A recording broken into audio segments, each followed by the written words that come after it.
দেশের ইতিহাসে অন্যতম জঘন্য ঘটনা বিডিআর বিদ্রোহ, যেই ঘটনায় ৫৭ জন চৌকস সেনা কর্মকর্তা সহ প্রাণ যায় ৭৪ জনের। ২০০৯ সালের ২৫ ও ২৬ ফেব্রুয়ারি সংঘটিত বিডিআর বিদ্রোহ বা পিলখানা ট্র্যাজেডি দেশের ইতিহাসে এক ভয়ঙ্কর অধ্যায়। সেই সময়ে স্বরাষ্ট্র প্রতিমন্ত্রীর দায়িত্ব পালন করছিলেন সোহেল তাজ। হাসিনা সরকারের পতনের পর পিলখানা ট্র্যাজেডির ঘটনায় মুখ খুললেন সোহেল তাজ। তিনি বলেন, তৎকালীন প্রধানমন্ত্রী শেখ হাসিনা তার পরামর্শ না শুনে উল্টো তাকে ধমক দিয়ে বলেছিলেন, আমেরিকায় বসে তুমি বেশি বুঝো না, আমি দেখতেছি। তার উপর কথা বলার সুযোগ ছিল না।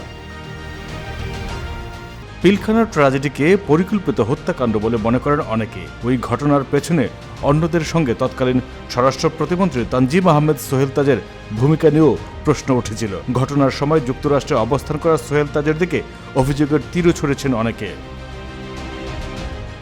সোহেল তাজ ওই সময়ের ঘটনার বর্ণনা দিয়েছেন। তিনি বলেছেন, যুক্তরাষ্ট্রে বসে যখন ঘটনার খবর পান তখন তিনি পুলিশের আইজির সঙ্গে যোগাযোগ করেন। পরে স্বরাষ্ট্রমন্ত্রী সাহারা খাতুনের সঙ্গেও কথা বলেন। এক পর্যায়ে কথা বলেন প্রধানমন্ত্রী শেখ হাসিনার সঙ্গে।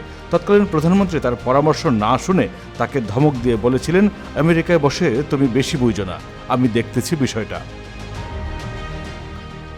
বিডিআর বিদ্রোহের নেপথ্যে কি ছিল এই প্রশ্নের জবাবে তিনি বলেন, মন্ত্রী থাকাকালীন তিনি কিছুই দেখেননি, কিছুই টের পেতেন না। কোথা দিয়ে কি চলে যাচ্ছে, কি হয়ে যাচ্ছে কিছুই জানতেন না। আর দায়িত্ব ছাড়ার পর আর কিছু দেখার বা জানার সুযোগ ছিল না। পৈশাচিক এমন হত্যাকাণ্ড রহস্যে ঘেরাই থেকে গেছে এখন অবধি। বিডিআর বিদ্রোহের সঙ্গে কিছু মহল সোহেল তাজকে জড়ানোর চেষ্টা করছে বলেও মনে করেন তিনি। এরকম নিকৃষ্ট এক্সকিউজকে খুবই দুঃখজনক বলে মনে করেন তিনি। সোহেল তাজ মনে করেন তিনি নিরপরাধ, সেই ঘটনায় তাকে না জড়ানোর অনুরোধ করেছেন তিনি।